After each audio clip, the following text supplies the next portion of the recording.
안녕하세요. 미국주식론 대학의 미전입니다. 2월 26일 오늘의 미국주식 뉴스를 시작합니다. 오늘도 변함없이 미국 주식 투자의 정석을 지키고 있는 미존에 오신 것을 환영합니다. 새롭게 시작되는 한 주에도 미존과 함께 해주시는 분들께 감사의 말씀을 먼저 드립니다. 지난 주말에는요, 유난히 굉장히 재미있는 미국 주식 관련 뉴스가 많이 올라왔습니다. 그래서 그 기사 읽느라고 굉장히 재미있는 주말을 보냈고요. 또 부지런히 미존 올인원 멤버십 플랫폼을 통해서 재미있는 기사들을 많이 공유할 수 있었습니다. 오늘 방송은 그 중에서도 가장 좀 재미있고 여러분들께 유용할 그런 기사만 추려서 방송을 구성해 보도록 하겠습니다. 추린다고 추렸는데요. 그래도 굉장히 많은 내용이 준비가 되어 있거든요. 부지런히 오늘 방송 시작해 보도록 하겠습니다. 자, 그러면 2월 26일, 2월의 마지막 주 월요일에 보내드리는 오늘의 미국 주식 뉴스 바로 시작합니다. 오늘은 월요일입니다. 지난주에 미국 증시 시황부터 정리를 해봐야 될 것 같은데요. 일단 핀비즈닷컴의 S&P 500 맵을 보시면요. 제가 기간을 일주일로 바꿔놨습니다. 따라서 지금 보고 계신 화면은요. 지난 한 주 동안 S&P 500에 속해 있는 500대 기업의 주가 변동 사항이다. 이렇게 보시면 되고요. 한눈에 딱 봐도 지난주도 상승장이었구나 우리가 눈치를 챌 수가 있는데요. 지난주는 정말 떨어진 종목을 찾기가 어렵습니다. 대부분의 종목이 녹색으로 물들어 있죠. 굳이 떨어진 종목을 찾자면요. 팔로알토가 어닝 발표를 하고 나서 23% 한 주 동안 떨어졌고요. 어도비가 마이너스 6.27, 디즈니도 한 4% 넘게 떨어졌고요. 테슬라가 마이너스 4.23, 그리고 BX는 블랙스톤입니다. 3.95% 떨어졌죠. 따라서 떨어진 종목을 많이 찾기가 어려운 굉장히 좋은 상승 추세를 전반적으로 보여왔습니다. 따라서 지난 한 주 동안 마켓 브레스가 굉장히 좋았겠구나 이렇게 우리가 결론을 내볼 수가 있겠죠. 실제로 제가 기사 하나를 보여드리면요. 마켓의 브레스가 지난 한 주 동안 굉장히 넓어졌다라는 긍정적인 기사 내용이 발표가 됐습니다. 지난 한 주는 굉장히 특별한 의미가 있는데요. S&P 500에는 총 11개의 섹터가 있습니다. 그런데 지난 한 주 동안 11개 섹터 모두 플러스 수익을 보였거든요. 따라서 단 하나의 섹터도 마이너스를 보이지 않는 굉장히 좋은 추세가 발견이 된 거죠. 한 주 동안 추세가 가장 좋았던 섹터는 의외입니다. 컨슈머 스테이플즈가 나오는데요. 우리가 보통 필수 소비자라고 얘기하는 섹터죠. 2.1% 올라가면서 뒤에 따라오는 IT를 이겼습니다. 사실 지난주 IT 쪽이 굉장히 좋았죠. 기술주가 랠리를 펼쳤잖아요. 엔비디아 어닝 결과 때문에 좋은 주식의 상승 추세를 만들어냈던 것이 테크주인데 테크주를 넘어서는 굉장히 좋은 수익을 낸 것이 바로 필수 소비재다. 이 부분이 굉장히 눈에 띄고요. 세 번째로 좋았던 것은 원자재입니다. 머티리얼이 1.9% 올라갔고요. 그 뒤를 이어서 산업재가 플러스 1.8, 파이낸셜은 금융주죠. 금융주가 플러스 1.6, 그리고 컨슈머 디스크레셔너리, 이 부분은 이미 소비재라고 부르는 거죠. 1.54% 올라가면서 여섯 번째로 좋은 수익을 올렸습니다. 따라서 지난 한 주에 미국 증시는요, 전반적으로 다 올라가는 좋은 추세를 만들어냈다. 그리고 기쁜 소식은요, 많은 전문가들이 시장의 상승폭이 너무나 좁다. 일부 종목에 편중된 상승장이다. 이렇게 좀 폄하하는 발언을 많이 했잖아요. 그런데 이런 추세가 조금은 접어드는, 따라서 전반적으로 모든 주식이 올라가는 좋은 추세가 발견됐다. 이 부분이 긍정적이라고 마무리를 해볼 수가 있겠습니다. 3대 지수의 플러스 수익률을 보시면요. S&P 500은 1.15% 일주일 동안 올라갔고요. 나스닥은 0.54% 올라갔습니다. 초반에 좀 많이 빠졌죠. 하지만 긍정적인 부분은 엔비디아 어닝으로 인해서 분위기가 싹 바뀌었다. 이 부분이 굉장히 긍정적이고요. 자, 그리고 러셀 2000을 보시면 의외로 1.62% 떨어졌습니다. 따라서 S&P 500에 들어가 있는 대형주 위주로 랠리를 보였다. 이렇게 정리가 가능하겠죠. 지난 한 주는요. 마켓 브레스가 넓어지긴 했으나 그러한 영향이 소형주까지는 미치지 못했다. 이렇게 보시면 될 것 같습니다. 다음에는 가장 좋은 주가의 상승 추세를 보여줬던 성장주의 이름을 좀 보도록 하겠습니다. 한 주 동안 주가가 가장 많이 올라간 주식은요. SQ입니다. 블록이죠. 예전에 우리가 스퀘어라고 불렀던 주식인데요. 스퀘어가 20% 넘게 올라갔거든요. 금요일 날 16.13% 올라갔는데요. 이렇게 블록의 주가 상승이 좋았던 이유는 역시 어닝 결과였습니다. 이번에 어닝 결과도 굉장히 좋았고요. 더욱이 긍정적인 부분은 가이던스입니다. 가이던스를 월가에서 제시했던 기대치 이상으로 상향 조정했거든요. 따라서 다가오는 미래에는 굉장히 좋은 주가의 상승을 기대할 수 있겠다. 이러한 기대감이 상승됐다라고 정리가 가능합니다. 그 밖에도 도세보가 17.21% 일주일 만에 올라갔고요. 파가야 테크놀로지 플러스 15.38, 리오토 플러스 9.99, 엔비디아 플러스 8.54, 마이크론 테크놀로지 플러스 8.18, SMCI 슈퍼마이크로 플러스 7.06, 브로드컴이 플러스 4.09, 암홀딩즈가 플러스 3.90, 로비넛 플러스 3.43, 아마존 플러스 3.23% 올라가면서 가장 좋은 주가의 수익을 일주일 동안 만들어냈습니다. 다음에는 지난 한 주 동안 주가의 흐름이 가장 좋지 않았던 성장주들의 이름을 보도록 하겠습니다. 가장 위에 리비안이 보이는데요. 리비안의 주가가 일주일 동안 무려 38% 이상 폭락을 했습니다. 리비안이 이렇게 많이 떨어진 이유가 있는데요. 일단 리비안은 워닝 결과 때문에 주가가 많이 떨어졌죠. 그리고 나서 금요일 날 다시 한번 폭락을 했는데요. UBS라는 투자기관에서 평가 등급을 2단계나 하향 조정했기 때문입니다. 자, 여기를 보시면요. 지금 UBS 같은 경우는 어떤 부분을 지적하고 있냐면요. 잉여현금 흐름의 손익분기점이 조금 더 뒤로 물러났다. 따라서 수익성을 달성하기에는요. 너무나 오래 기다려야 된다. 이렇게 지금 지적을 하고 있습니다. 그것도 순이익이 아니라요. 에비타 수익이거든요. 에비타가 플러스로 전환하기 위해서 원래는 2026년을 기대하고 있었는데 이제는 2027년 돼야 아마 에비타가 플러스로 전환할 것이다. 그렇게 되면요. 순이익이라든지 영업이익은 아마 2028년이나 2029년 돼야 적자에서 흑자로 전환하다. 굉장히 좀 좋지 않은 미래가 제시가 되는 거죠. 따라서 시장의 기대치가 갑자기 주저앉으면서 주가가 이렇게 많이 떨어질 수밖에 없었다. 이렇게 보시면 됩니다.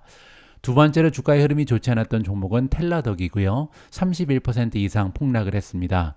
세 번째는 플러그파워 마이너스 23.99, 솔라 엣지 마이너스 20.82, 루시드 마이너스 18.60, 파이버 마이너스 16.65, 스템 마이너스 14.70, 블룸에너지 마이너스 13.16, 조비 에비에이션 마이너스 12.58, 니오 마이너스 12.05, wolfspeed 마이너스 11.60, 차지포인트 11.21% 추가적으로 떨어졌습니다.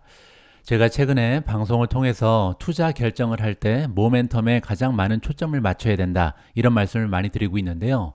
지난 한 주 동안도 예외 없이 모멘텀이 가장 좋지 않은 주식이 주로 떨어졌다. 이 부분을 확인해 볼 수가 있습니다. 보시는 것처럼요. 지난 한 주 동안 주가의 흐름이 가장 좋지 않았던 성장주는 한 달 동안도 다 마이너스고요. 무려 6개월 동안도 한 주식도 플러스를 보인 주식이 없습니다.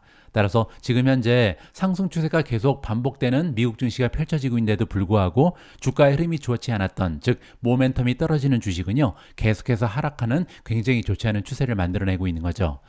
반면 지난 한 주 동안 주가의 상승이 좋았던 종목을 보시면요. 대부분 다 지난 한 달, 지난 6개월, 그리고 지난 1년 동안도 좋은 모멘텀을 발휘했던 주식이 추가적으로 올라가는 것을 확인할 수 있습니다.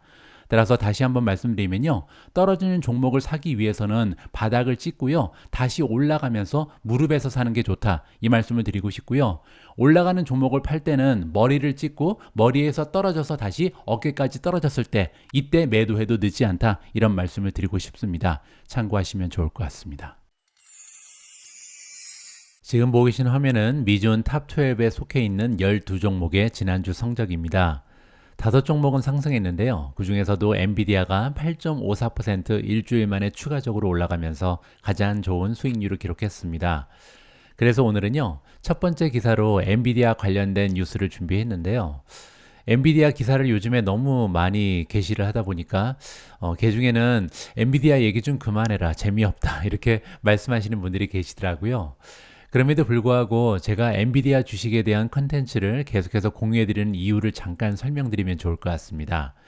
여러분들 시킹알파 오셔서 엔비디아 들어오시면요. 시킹알파에는 탭 하나가 있는데요. 피어즈라는 게 있습니다. 이건 뭐냐면요. 한 종목하고 비교할 만한 경쟁 기업들을 놓고요. 수치적인 분석을 진행할 수 있도록 도와주는 툴이라고 보시면 됩니다. 엔비디아를 들어오셔서 피어즈를 클릭하시면요. 여기에 이제 반도체 종목들 중에 굵직굵직한 이름들이 많이 등장을 합니다. 시킹알파는요. 엔비디아의 경쟁 기업 그리고 비교할 만한 기업들로 브로드컴, TSMC, AMD, 인텔, 그리고 퀄컴을 제시를 하고 있는데요. 여기서 제가 여러분들께 보여드리고 싶은 부분은 뭐냐면요. 바로 밸류에이션입니다. 밑으로 조금 더 내려가서 보시면요. 현재 엔비디아의 밸류에이션을 보시면요. 포워드 PE가 34.58배입니다. 그런데 이게 비싼 게 아니거든요. 왜냐하면 그 옆에 있는 브로드컴 같은 경우는 35.67배고요. TSMC는 20.59로 굉장히 낮긴 합니다. 조금 이따가 이 이유를 설명드리고요. AMD 같은 경우는 88배나 되고요. 인텔은 무려 66배, 그리고 퀄컴이 19.24배로 가장 낮습니다. 자, 그래서 이것만 보시면요. 지금 엔비디아가 뭐 브로드컴보다는 싸고요. 그리고 AMD 그리고 인텔보다는 훨씬 저렴하죠. 하지만 TSMC라든지 퀄컴이 훨씬 더 저렴한 주식이다. 이렇게 볼 수가 있는데요. 그렇지가 않은 게요. 밑으로 조금 더 내려가셔서 성장률을 보시면 다른 기업들하고 지금 엔비디아의 성장률은 비교가 되지 않거든요. 엔비디아는 지난 1년간 매출의 성장률이 126%였습니다. 그런데 지금 브로드컴은 7.8%에 그치고요. TSMC는 마이너스 성장, AMD도 마이너스죠. 인텔도 마이너스, 퀄컴도 마이너스입니다. 다른 기업들은 모두 마이너스 성장을 보이는데 혼자 매출이 126%나 폭등을 한 거거든요. 그리고 다가오는 1년 동안도 기대되는 매출의 성장치를 보시면요. 엔비디아는 무려 68.96%고요. 브로드컴은 18%, TSMC는 10.2%, AMD는 11%, 인텔은 0.65% 거의 성장을 못하는 거고요. 퀄컴 같은 경우는 앞으로 1년 동안도 마이너스 성장을 기대하고 있습니다. 따라서 다가오는 1년 동안도 지금 엔비디아가 독보적인 성장률을 기록하는 거죠. 따라서 이 두 가지를 컨비네이션으로 해서 봐야 되거든요. 그걸 우리가 PEG라 그러죠. 현재 PEG 레이쇼를 보시면요. 엔비디아 같은 경우는 과거 1년 동안 0.11이었습니다. 1.0 밑으로 떨어지면 굉장히 좋은 PEG인데 지금 1.0 밑일 뿐만 아니라 0.1밖에 되지 않죠. 그리고 다가오는 1년을 기준으로 해서도 0.9입니다. 지금 현재 브로드컴은 1.94, TSMC는 2.88, AMD는 1.13, 인텔은 1.27이고요. 퀄컴도 1.63입니다. 따라서 PE 레이시오 하나만 볼 때는 엔비디아가 그렇게 저렴하다 이렇게 보기는 힘든데요. 만약에 성장률을 적용하게 되면 아직까지도 반도체 주식 중에 가장 저렴한 주식이 엔비디아라는 것을 확인을 해볼 수가 있겠죠. 자, 그리고 한 가지 더 보여드리면요. 프로피타빌리티, 수익성에서도 엔비디아가 독보적입니다. 가장 위에 그로스 프로핏 마진이 있는데요. 엔비디아의 총이익 마진은 72.7%입니다. 물론 이제 브로드컴이 엔비디아보다 더 뛰어나긴 합니다. 74.11인데요. 이렇게 브로드컴의 총이익 마진이 독보적인 이유 하나가 있는데요. 바로 브로드컴의 매출의 반 이상은 소프트웨어에서 들어온다. 이 부분 때문입니다. 따라서 반도체를 만드는 기업이긴 한데 사실상 반 이상의 매출은 소프트웨어에서 기여되기 때문에 이렇게 총이익 마진이 높다. 이 부분 때문에 이제 브로드컴 같은 경우는 밸류에이션이 굉장히 높은 기업인 거죠. TSMC는 그로스 프로핏 마진이 54%고요. AMD는 50.2, 인텔이 40.0, 퀄컴이 55.5입니다. 자, 그런데 물론 TSMC, AMD, 인텔, 퀄컴 같은 경우도요. 사실 굉장히 훌륭한 총이익 마진이거든요. 그럼에도 불구하고 이 기업들과 엔비디아를 봤을 때 엔비디아의 총이익 마진은 72.7% 거의 독보적인 수준이죠. 자, 이렇게 총이익 마진이 높으면요. 한 가지 장점이 하나 있습니다. 매출이 성장이 두드러지면요. 매출 중에 대부분이 순이익으로 떨어질 수 있는 굉장히 커다란 효과가 있거든요. 따라서 순이익 마진이 앞으로도 계속해서 향상할 가능성이 높은 것이 바로 엔비디아다. 따라서 여러 가지 수치를 봤을 때요. 지금 현재도 우리 투자자 입장에서 엔비디아에 대한 희망을 계속해서 높일 수 있는 조건이 마련되어 있다는 것을 강조드리고 싶습니다. 자, 그렇기 때문에 오늘도 엔비디아 관련된 아티클을 여러분들과 공유하고 있다. 이 부분을 좀 설명드리고 싶었고요. 이번 기사의 제목은 굉장히 흥미롭습니다. 이제 엔비디아 주식을 매수하기에는 너무 늦었나요? 라는 질문에 대한 답변이거든요. 이 질문은 제가 미존 유튜브 채널을 통해서 그리고 또 미존 멤버십 플랫폼을 통해서 굉장히 자주 등장하는 질문입니다. 이 질문에 대한 답변을 우리가 함께 찾아보면 좋을 것 같습니다. 엔비디아에 대한 관심은 줄어들 기미가 보이지 않고 있다. 그리고 이 거대 칩 제조업체는요. 또다시 수십억 달러의 매출 상승을 기록했습니다. 어닝 결과 너무나 좋았죠. 따라서 2023년에 이미 200% 이상 급등했던 이 회사는 어닝 보고서에 힘입어서 13% 더 상승을 했습니다. 올해만 60% 가까이 상승을 했고요. 지난 금요일에는 788달러로 주가가 마감을 했습니다. 자, 이제 투자자 입장에서 궁금한 거는요. 과연 엔비디아는 어디까지 오를 수 있을까? 만약에 여러분들께서 엔비디아 주식을 보유하고 계시면 언제까지 기다렸다 팔아야 되는지 굉장히 궁금하고요. 만약에 아직까지 엔비디아에 투자를 못하고 계신 분들께서는 지금 사도 늦지 않을까 이러한 궁금증이 생기는 거죠. 자, 그래서 애널리스트의 의견을 먼저 좀 확인해 보도록 하겠습니다. CT가 등장하는데요. CT는 공급망의 개선 그리고 자체적인 전망치에 근거해서 엔비디아가 올해와 내년에 예상보다 높은 수준의 AI 그래픽 처리 장치, GPU를 제공할 것이다. 이렇게 전망을 안겨주고 있습니다. 두 가지 이유가 있는 거죠. 첫 번째는요, 공급망이 개선된다. 여러분들 잘 알고 계신 것처럼 엔비디아 칩은요, 없어서 못 팝니다. 따라서 조금 더 만들 수 있다면 점점 더 많은 매출을 올릴 수가 있는 거잖아요. 자, 그런데 지금 현재 공급망이 계속해서 좋아지고 있다. 이게 첫 번째 호재인 거죠. 자, 그리고 그 아래 두 번째 이유가 제시가 되고 있는데요. 길어진 AI 인프라 투자입니다. 그렇기 때문에 예상보다 강력한 AI GPU 원동력이 될 것이다. 이렇게 이야기하고 있거든요. 여기 나와 있는 AI 인프라 투자가 길어지고 있다. 이게 무슨 의미냐면요. 제가 지난주 방송에서 설명해 드린 것처럼 AI의 도입 단계를 크게 두 가지로 나누면요. 첫 번째는 트레이닝, 즉 AI를 훈련시키는 단계고요. 그 다음에 인퍼런스라는 게 있습니다. 우리가 보통 추론이라고 해석을 하죠. 추론이라 그러면 조금 어렵게 느껴지는데요. AI를 통해서 돈을 번다, 애플리케이션에 적용한다, AI를 사용한다 이렇게 보시면 됩니다. 뭐 쉬운 예로는요. 챗GPT가 있겠죠. 그리고 구글이 자랑하는 제미나이, 그리고 테슬라의 자율주행 역시도 애플리케이션이잖아요. 따라서 이렇게 AI를 통해서 훈련시킨 AI를 통해서 애플리케이션에 적용하는 것을 추론이라고 보시면 됩니다. 자, 그런데 지금 CT가 얘기하는 건 뭐냐면요. AI 인프라 투자가 길어지고 있다. 이 얘기는요. 훈련도 아직 끝나지 않았다는 겁니다. 따라서 앞으로도 이 훈련 쪽에 굉장히 많은 투자가 계속해서 이어질 것이다. 이거를 두 번째 이유로 제시하고 있는 거죠. 따라서 엔비디아의 목표 주가를 575에서 820달러로 상향 조정했고요. 엔비디아는 올해까지 AI 수요가 공급을 웃도는 강세를 유지할 것으로 예상한다. 따라서 공급망이 계속해서 좋아지긴 하지만 그럼에도 불구하고 아직까지 올해까지는요 없어서 못 파는 것이 엔비디아의 GPU다 이렇게 얘기하는 거죠. 2027년까지는 2천억 달러 규모의 컴퓨팅을 기반으로 해서 장기적인 수익성이 굉장히 매력적으로 보인다 이렇게 정리해주고 있습니다. 다음에는 수석 애널리스트 레이 왕인데요. 이 전문가에 따르면 아직까지 엔비디아는 정점에 도달하지 않았다. 이렇게 결론을 제시하고 있습니다. 더 달릴 수 있다는 거죠. 그들은 AI 칩 시장에서 90%의 점유율을 차지하고 있다. 얼마 전까지만 해도 사실 엔비디아의 AI 칩 시장 점유율은 80%라고 얘기했거든요. 그런데 90%까지 올라갔다라고 제시를 하고 있고요. 또 한 가지는요. GPU에 대한 18개월의 백로그가 아직 남아있다. 백로그는요, 아직까지 밀려있는 주문 양을 얘기합니다. 그런데 지금 밀려있는 양만 18개월이다. 1년 반 동안 팔 수 있는 게 지금 밀려있다는 거잖아요. 따라서 계속해서 신규 주문도 들어올 것이고 지금 현재 없어서 못 파는 게 18개월이기 때문에 앞으로도 적어도 2년 이상은 계속해서 만드는 대로 팔 수 있는 것이 엔비디아의 GPU다. 이렇게 정리를 하면 좋을 것 같습니다. 다음은요. 하이통 인터내셔널의 주식 리서치 담당 제프 푸라는 전문가가 등장하는데요. 엔비디아 붐의 고속 열차에 올라타기에는 아직 늦지 않았다. 지금 매수해도 괜찮다. 이러한 전문가의 의견이고요. 목표 주가는 950으로 올렸습니다. 그 이유가 궁금해지는데요. 데이터 센터 인프라 모멘텀이 향후 2, 3년 동안도 지속될 것이다. 아까 제가 말씀드린 것처럼 인공지능의 단계를 두 개로 나눈다 그랬죠. 훈련 단계가 바로 데이터 센터의 인프라 모멘텀입니다. 따라서 앞으로도 인공지능을 훈련시키기 위해서 GPU의 수요가 2, 3년 동안 지속될 것이다. 이렇게 해석이 가능한 거고요. 그 이유가 여기 설명되어 있습니다. 2025년 그리고 2026년에도요.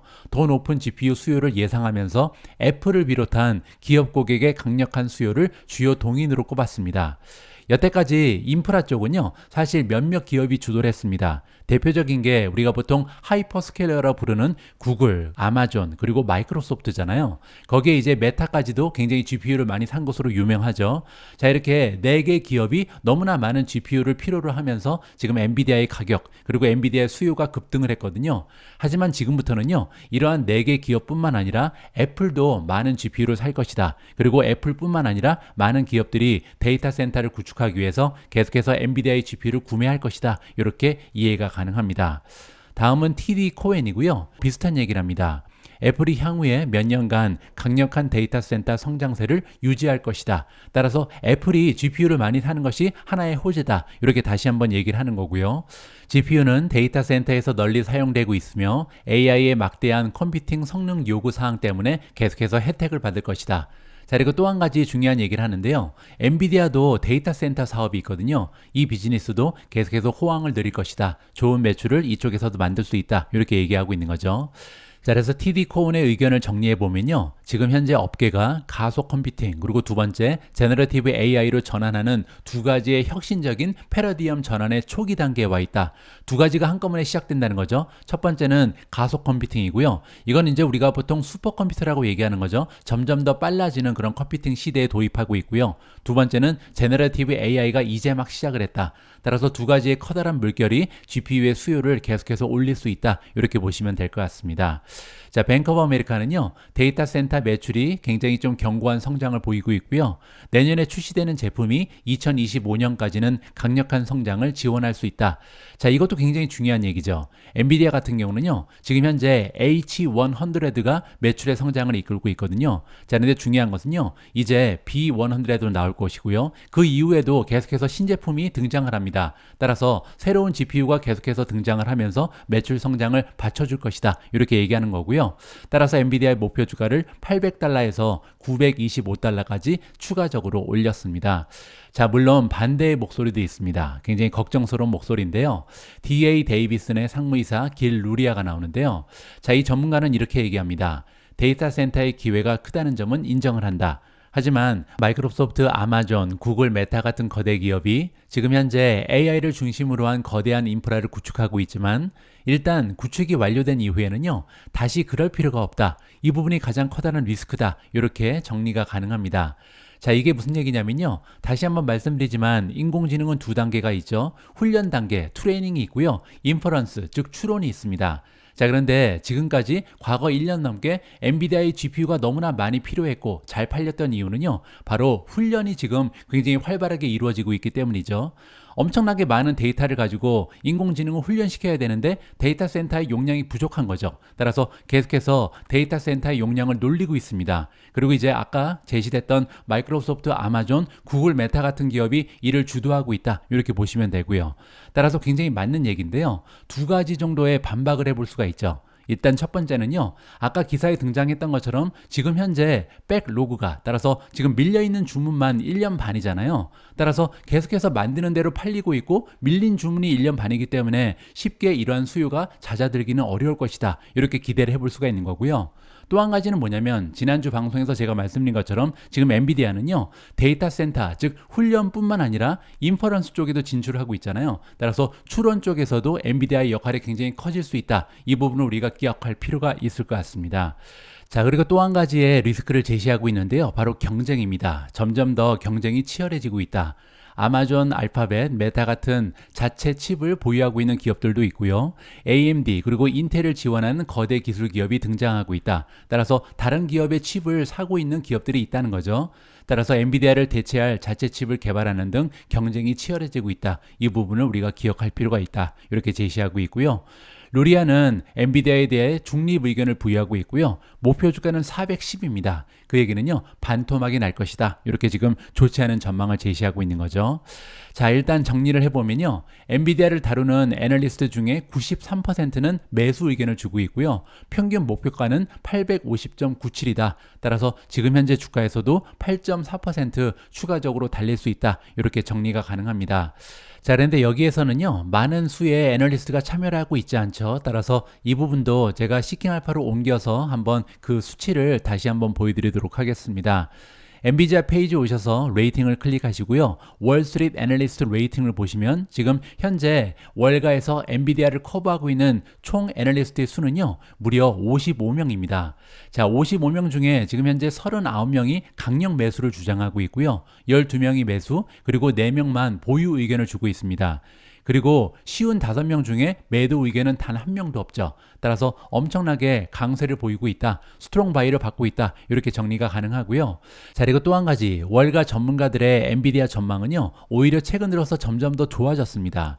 지금 이 그래프를 보시면요. 2023년 8월 말까지만 해도 사실 강력 매수가 아니라 그냥 매수였거든요. 자, 그런데 2023년 9월을 기점으로 지금까지는 강력 매수로 오히려 한 단계 상향 조정됐다. 이 부분을 확인해 볼 수가 있는 거고요. 자, 그리고 쉬운 5명의 평균 목표 주가를 보시면 873.33입니다. 따라서 그 얘기는요. 앞으로도 10.8% 추가적으로 달릴 수 있는 것이 엔비디아다. 이렇게 정리가 가능할 것 같습니다. 자, 물론 한 가지 우리가 또 봐야 되는 부분은요. 기술적으로는 조정이 가능하다. 왜냐하면 최근에 너무 달렸죠. 지금 현재 RSI 지수는요. 73.84입니다. 따라서 기술적인 분석을 해보면 지금 현재 과매수 상태다. 따라서 조만간 매수 기회가 찾아올 수도 있다. 이 부분도 아울러서 말씀드리고 싶습니다. 다음으로 준비된 기사에는 캐시우드가 등장합니다.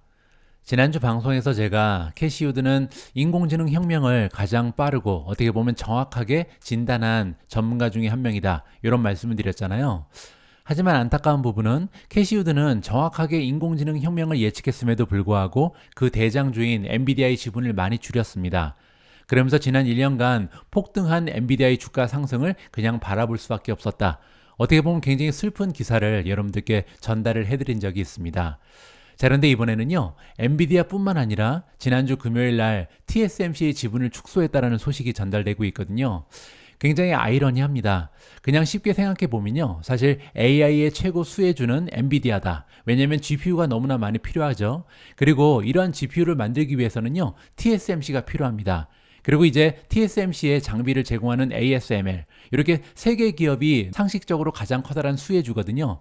자, 그런데 엔비디아에 이어서 이번에는 TSMC의 지분을 축소했다. 참 이해하기 어려운 이러한 행보가 계속해서 진행되고 있습니다.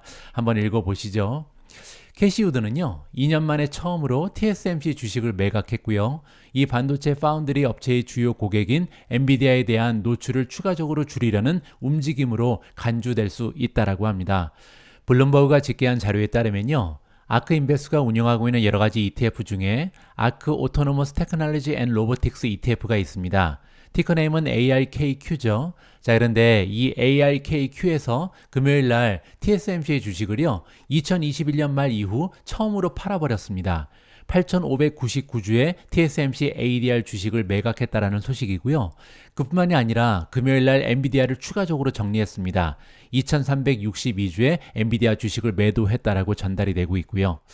캐시우드는요, 인공지능 열풍이 거세지면서 엔비디아의 뛰어난 실적이 글로벌 시장을 새로운 차원으로 끌어올리고 있는데 오히려 글로벌 칩 강자 엔비디아의 보유 비중을 계속해서 줄이고 있습니다. 엔비디아 주가는요, 연초 대비해서 이미 59%나 올라갔습니다. 지금 2월달이 끝나지도 않았는데 2달도 되지 않아서 60% 가까이 상승한 거죠. TSMC도 만만치 않습니다. 올해 들어서 무려 25%나 급등했거든요. 따라서 지금 캐시우드는요, 모멘텀이 좋은 주식을 팔고 있습니다. 따라서 도대체 왜 이런 투자 전략을 펼치고 있는지 조금 궁금해질 수밖에 없다. 이렇게 보시면 되고요. 캐시우드는요, AI가 게임 체인저가 될 수 있다라고 예측한 가장 저명한 인물 중에 한 명이었습니다.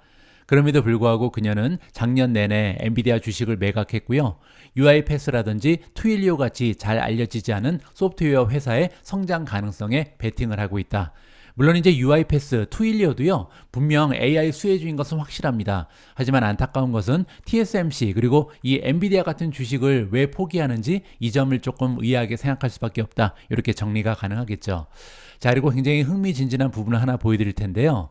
TSMC 페이지에 와서 레이팅을 클릭하시고요. 퀀트 레이팅을 보시면 무려 4.88을 받고 있습니다. 5점 만점에 4.88은 굉장히 높은 점수거든요. 따라서 강력 매수를 지금 현재 퀀트 시스템이 주고 있는 거죠. 자, 팩터 그레이드를 보시면요. 자, 이렇게 높은 퀀트 스코어가 나온 이유가 설명되고 있는데 밸류에이션도 나쁘지 않고요. 성장률도 괜찮습니다. 왜냐하면 이제 바닥을 찍고 올라가고 있잖아요. 거기에 수익률은 A+, 모멘텀 A-, 그리고 현재 어닝에 대한 전망치도 계속해서 상향 조정되고 있다. 따라서 전반적으로 굉장히 좋은 스코어를 기록하면서 퀀트 스코어가 강력 매수를 받고 있습니다. 자, 그리고 더욱이 고무적인 부분은요, 컨트레이팅 히스토리를 보시면 과거 1년 동안 계속해서 보유 의견에 머물러 있었거든요. 자, 그런데 최근 들어서 강력 매수로 갑자기 바뀐 거죠. 그 얘기는요, 지금 현재 퀀트 시스템은 캐시우드와 반대의 의견을 제시하고 있다. 이렇게 정리가 가능하겠죠. 저 역시도요, 이번에도 시킹 알파의 편을 들어줘야 될 것 같습니다. 제가 볼 때 TSMC는요, 과거 1년 동안 굉장히 어려운 시기를 보내왔습니다. 왜냐면 스마트폰 그리고 PC 시장이 바닥을 찍고 있었잖아요. 자, 그런데 이 두 가지 시장이 이제는 바닥을 찍고 상승 추세를 보이고 있는 상황입니다. 거기에 AI의 최대 수혜주가 TSMC잖아요. 지금 현재 지난 분기에 발표했을 때는 전체 매출의 딱 10%만이 AI 관련된 수익이었습니다.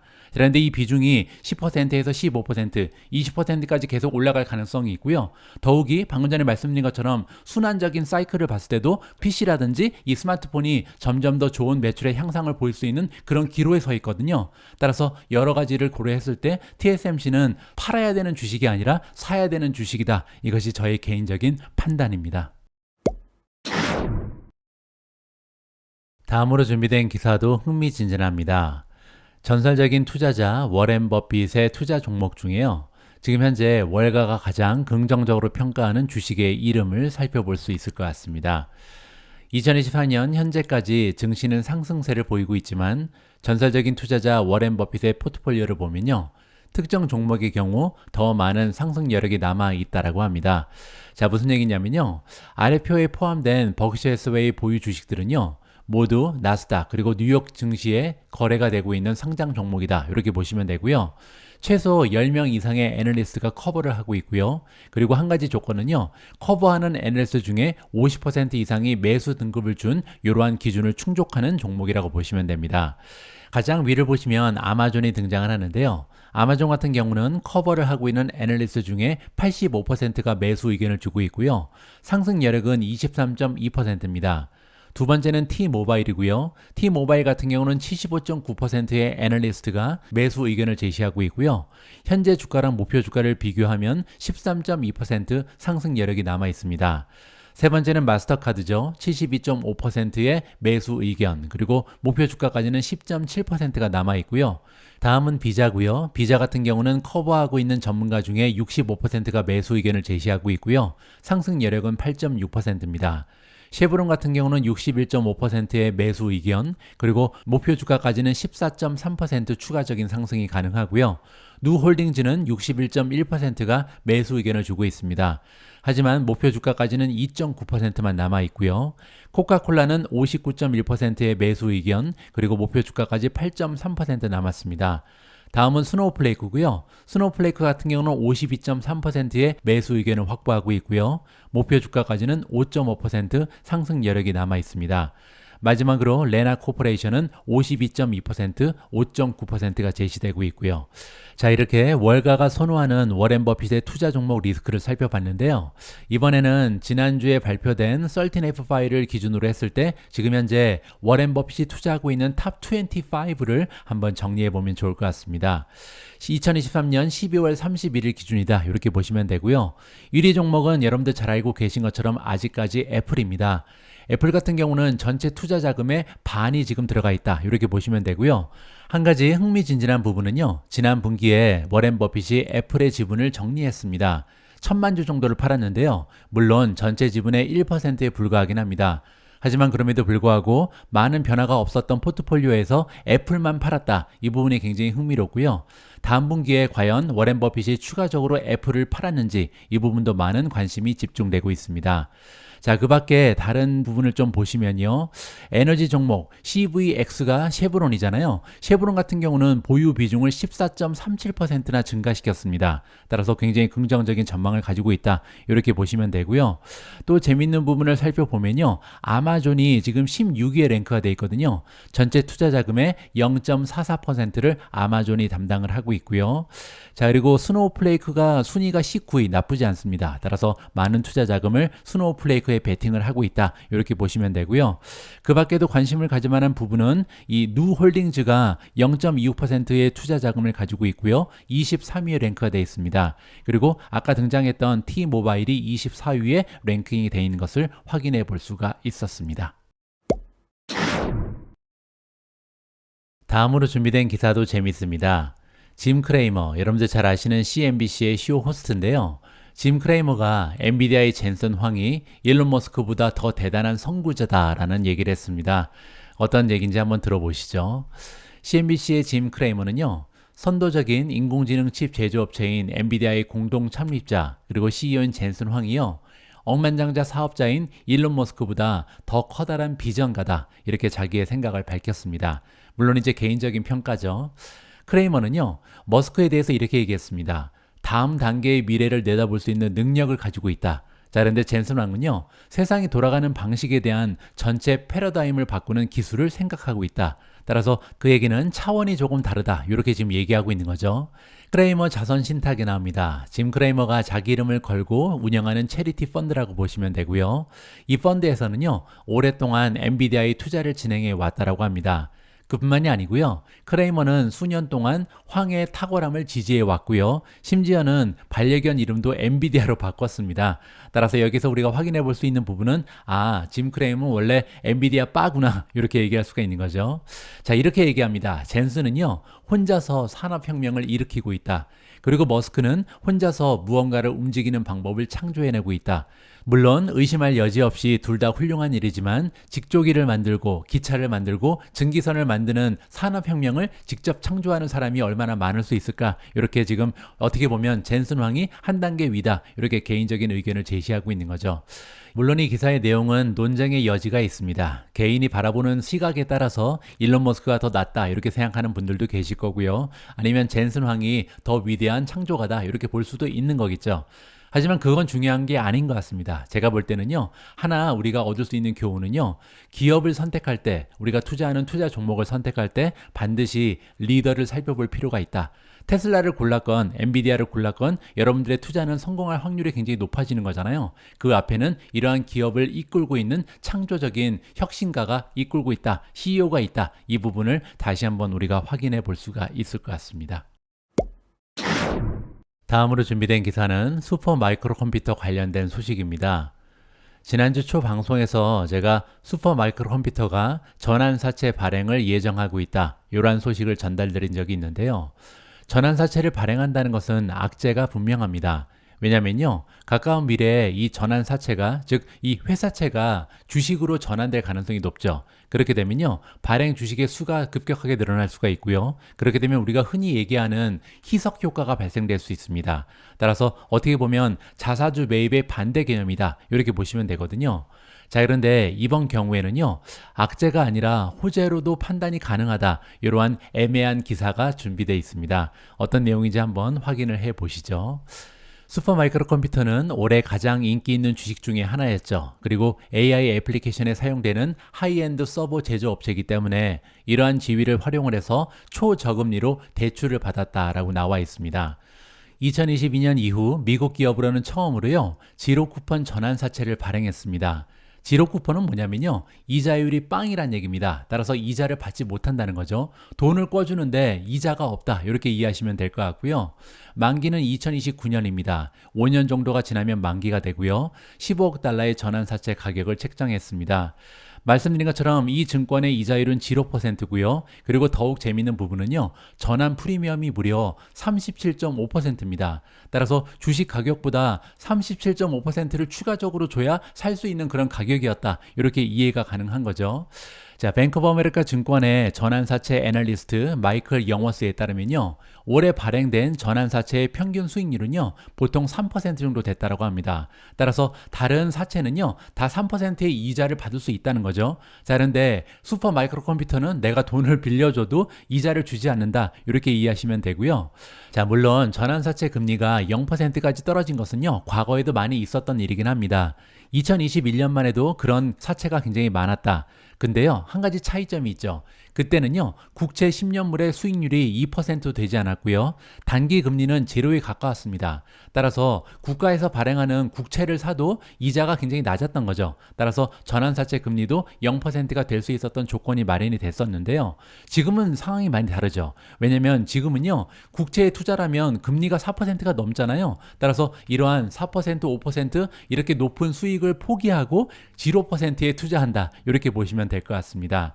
이 거래는 1933년 증권법 144A 규칙에 따라서 적격기관 구매자에게 제공되고 판매된다. 이렇게 보시면 됩니다. 그 얘기는요, 우리 같은 개인 투자자는 아직까지 이 채권을 살 수 없다. 이렇게 보시면 되고요. 따라서 지금 현재는 기관 투자자만 샀다. 이것이 핵심입니다. 슈퍼 마이크로컴퓨터의 주가는요, 금요일 날 부분적으로 전환사채를 매수하고 해지로 주식을 공매한 이러한 중재자들의 해지로 인해서 11.8% 하락했습니다. 자, 이게 무슨 얘기냐면요, 전환사채를 발행하게 되면 아무래도 주가가 떨어질 확률이 높잖아요. 그렇기 때문에 공매도도 올라갔다. 이렇게 보시면 되죠. 따라서 두 가지의 이유로 인해서 이 아까 말씀드린 것처럼 주식의 개수가 올라가면요, 희석 효과가 발생되죠. 따라서 주식을 판 사람들이 많이 있겠죠. 이게 첫 번째 이유. 두 번째는요, 공매도도 단계적으로 올라간 거죠. 왜냐하면 이 채권을 산 기관에서 공매도도 같이 진행한 경우가 많이 있다. 따라서 11.8% 금요일날 주가가 하락하면서 860달러로 마감을 한 바가 있습니다. 자, 그런데 주가가 하락했음에도 불구하고 새로운 전환사채는요, 금요일 늦게 103달러의 거래가 된 적이 있다고 합니다. 공모가가 100달러였는데 오히려 가격이 올라간 거죠. 따라서 추가적으로 프리미엄을 줘야 살 수 있는 전환사채가 슈퍼 마이크로 컴퓨터의 전환사채였다. 이렇게 정리가 가능합니다. 자, 여기서 정리를 해줍니다. 전환사채의 초기 전환율은요, 전환사채 원금 1000달러당 0.745주입니다. 이게 무슨 얘기냐면요, 나중에 1000달러의 채권을 들고 있으면 주식을 0.7455개 받을 수 있다. 2029년이 만기죠. 그때까지 들고 있으면 이렇게 할 수 있다는 거죠.